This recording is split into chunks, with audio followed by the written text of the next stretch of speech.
Pernah nggak sih Anda ngerasa kayak, aduh kok capek banget ya batin ini? Kayak mesin tapi olinya udah habis gitu. Pekerjaan yang mungkin dulu Anda suka, sekarang malah rasanya nguras energi banget, bikin sinis, bahkan sampai ragu sama kemampuan diri sendiri. Iya iya. Kalau ini kedengeran familiar, nah Anda nggak sendirian kok. Kita bakal bahas nih fenomena yang lagi banyak dibicarain. Burnout atau kelelahan batin. Istilah burnout ini sebenarnya udah lumayan lama ya.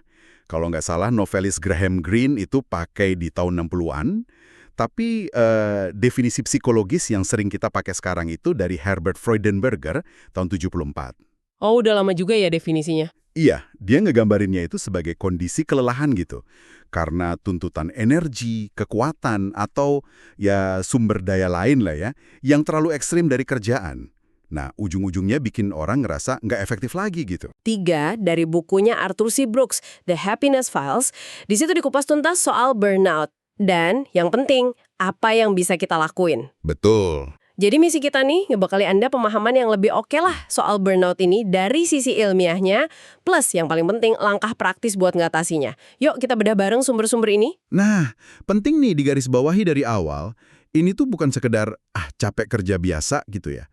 Burnout itu kondisi psikologis yang emang ada definisinya, ada dampaknya yang nyata, bukan cuma perasaan sesaat aja. Oke, bukan cuma soal mood ya berarti. Terus seberapa umum sih sebenarnya kondisi ini? Datanya gimana? Wah, ini yang agak bikin kaget sih.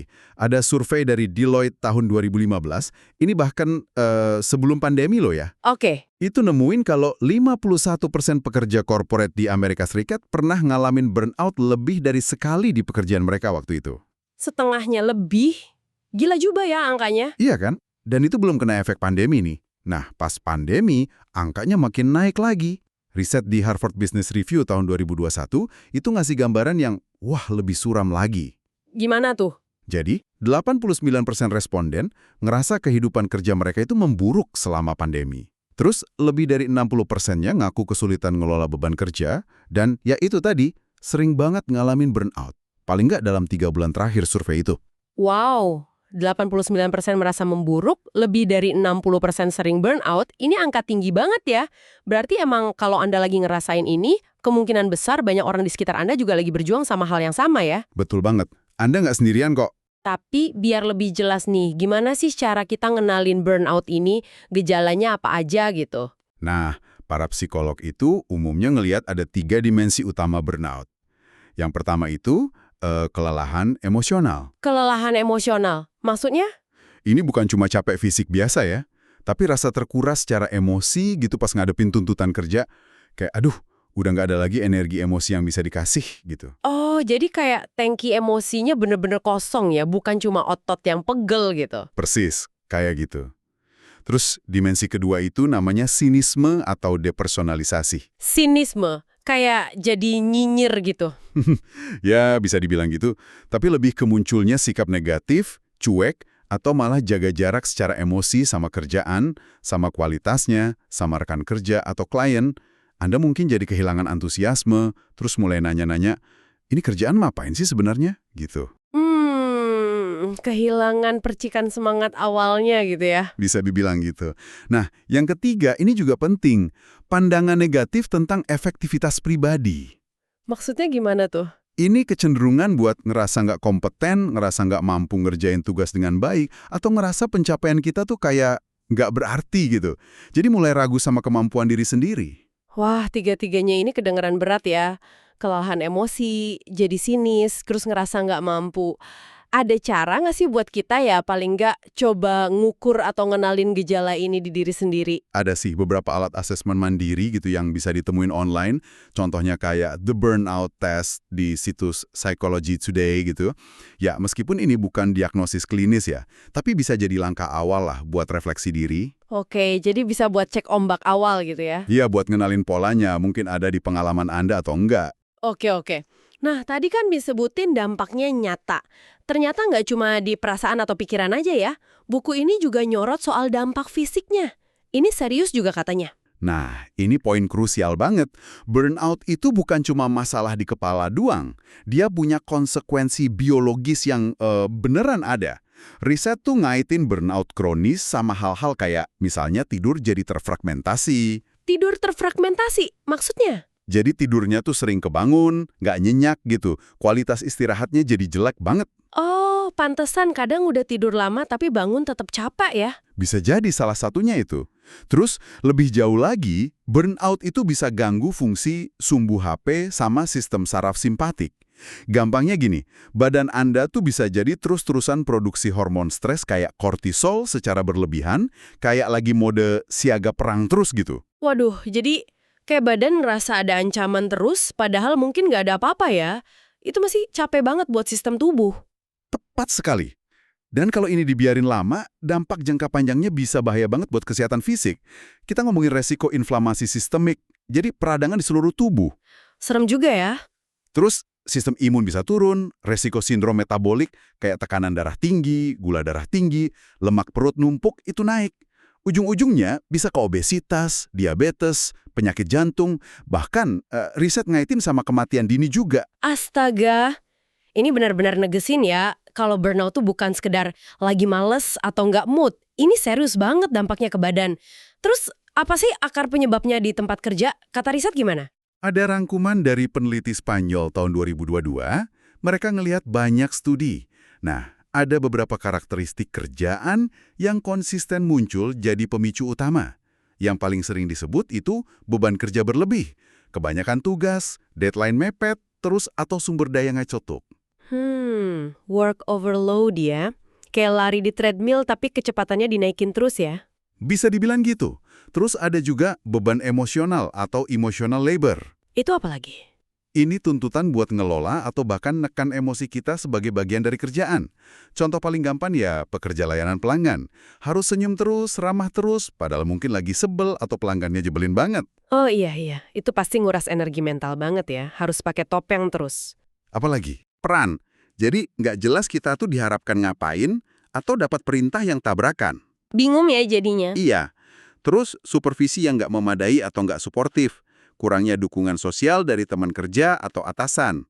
Sama jam kerja yang ganggu kehidupan pribadi terus-terusan. Ini juga penting. Oke, jadi kalau disimpulin, resepnya burnout tuh kayak tuntutan kegedean, tapi dukungan sama kontrolnya kurang, plus batas kerja sama hidup jadi nggak jelas gitu ya?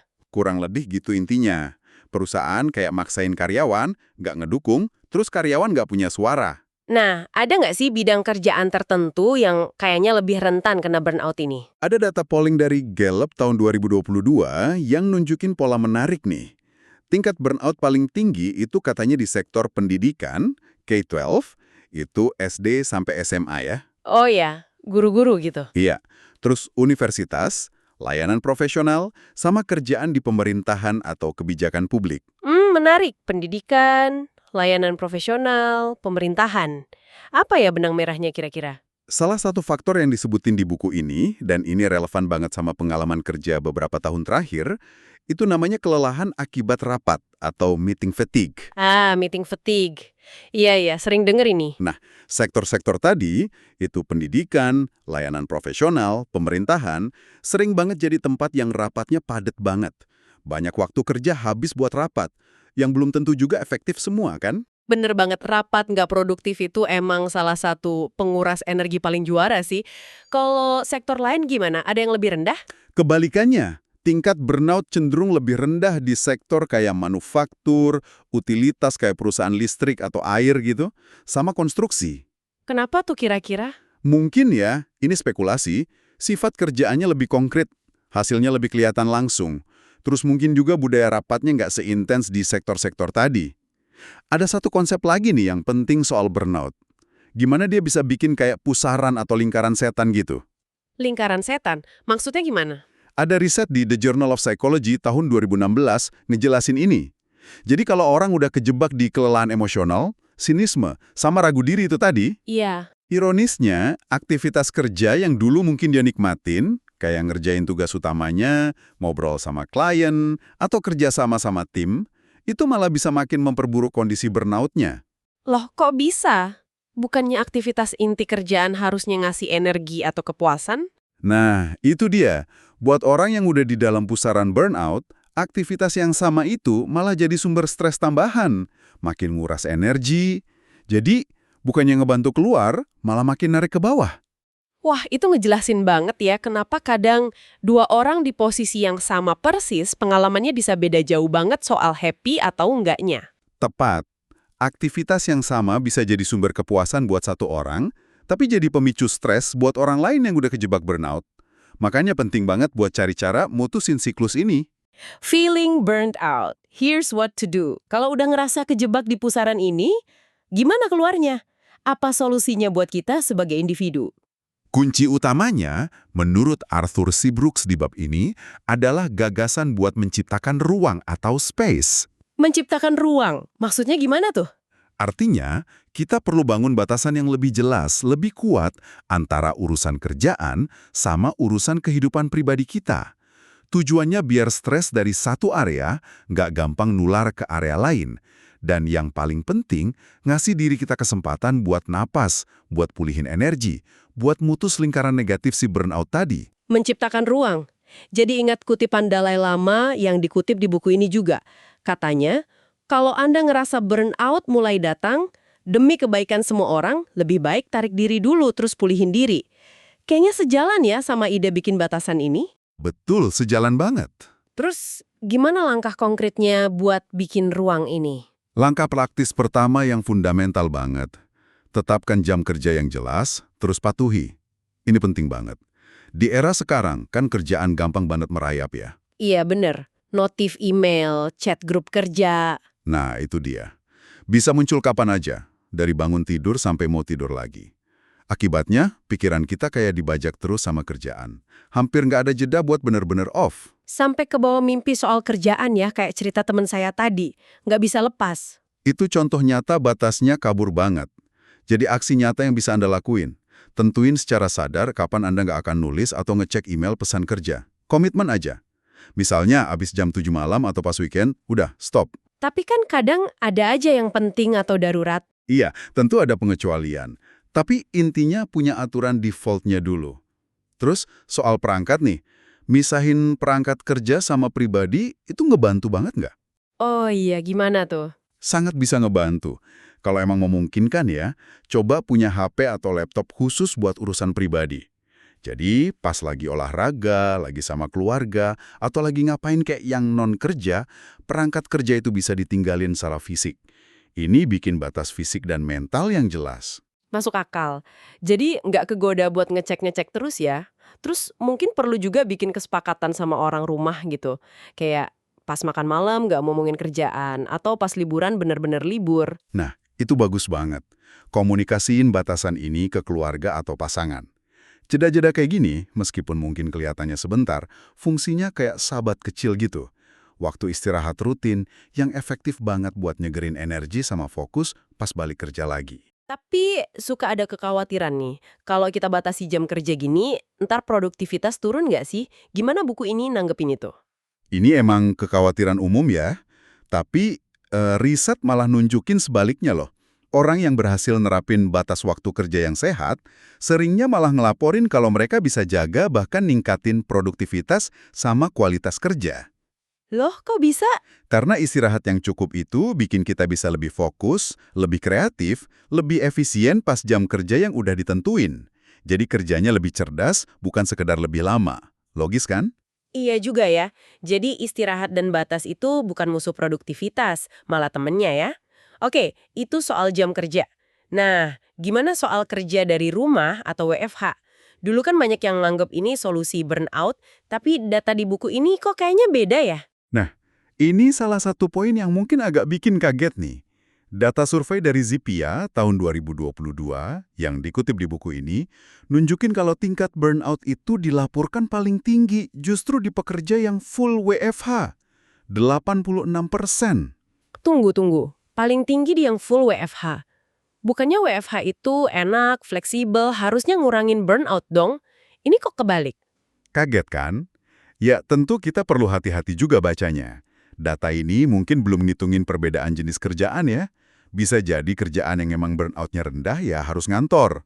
Tapi implikasinya jelas. WFH itu bukan solusi otomatis buat burnout. Terus gimana? Malah, kalau nggak dikelola dengan sengaja, WFH bisa jadi kebalikannya. Menciptakan ruang, batas kantor sama rumah jadi super tipis bahkan hilang. Rumah jadi kayak kantor 24 jam. Wah, bener juga. Jadi buat yang WFH, disiplin bikin batasan waktu sama ruang fisik itu malah jadi lebih penting lagi ya. Jauh lebih krusial, harus ekstra sadar bikin batasannya. Oke.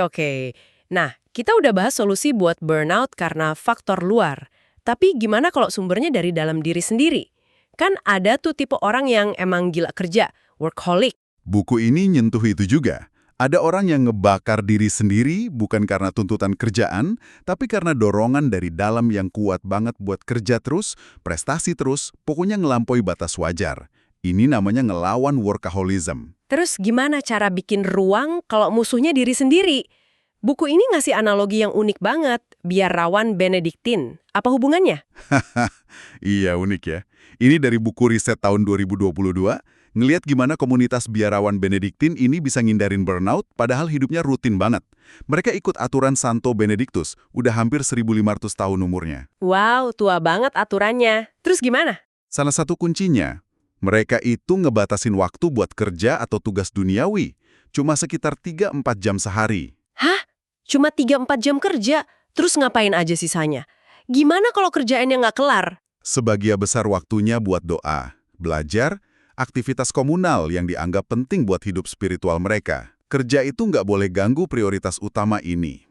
Nah, soal kerjaan yang nggak selesai dalam waktu segitu, jawabannya ini yang menarik banget. Gimana jawabannya? Pas peneliti nanya, gimana kalau tugasnya nggak selesai dalam 3-4 jam itu?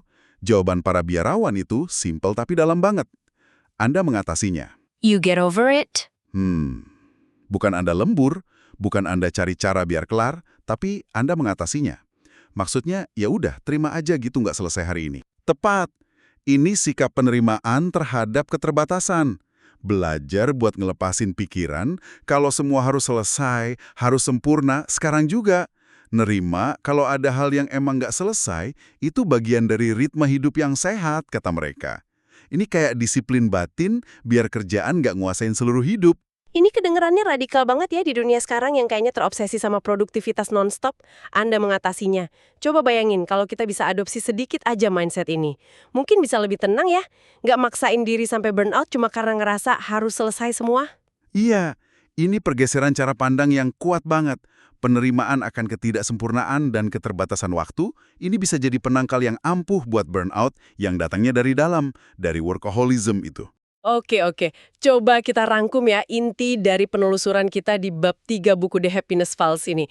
Kita udah belajar ngenalin 3 wajah burnout ya. Capek emosi, jadi sinis atau cuek, sama ngerasa nggak mampu. Betul. Terus kita juga udah lihat penyebabnya di kerjaan. Beban kerja, kurang kontrol, kurang dukungan, sampai kebanyakan rapat yang nggak jelas. Dan yang paling penting, solusinya ternyata ada di tangan kita juga sebagai individu. Kuncinya tadi, menciptakan ruang, bikin batasan jelas antara kerjaan sama hidup biar bisa pulih.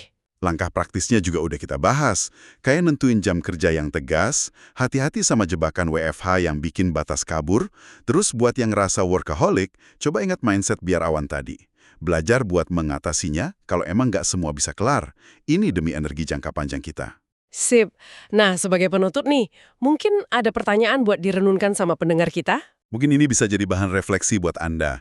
Coba pikirin deh, batasan spesifik apa, sekecil apapun itu, yang bisa Anda mulai terapin hari ini juga buat bikin sedikit ruang lagi dalam hidup Anda. Atau, kalau ingat jawaban biarawan tadi, ada nggak sih satu tugas atau ekspektasi yang sebenarnya bisa Anda pilih buat nggak selesain hari ini, demi ngejaga energi Anda yang jauh lebih penting? Pertanyaan yang bagus banget buat direnungin. Semoga pembahasan mendalam kita kali ini ngasih Anda perspektif baru ya, dan langkah nyata buat ngebangun hidup kerja yang lebih seimbang, lebih sehat, dan ujung-ujungnya ya lebih bahagia. Terima kasih banyak sudah menyimak The Deep Dive. Sampai ketemu lagi di penelusuran sumber pengetahuan berikutnya.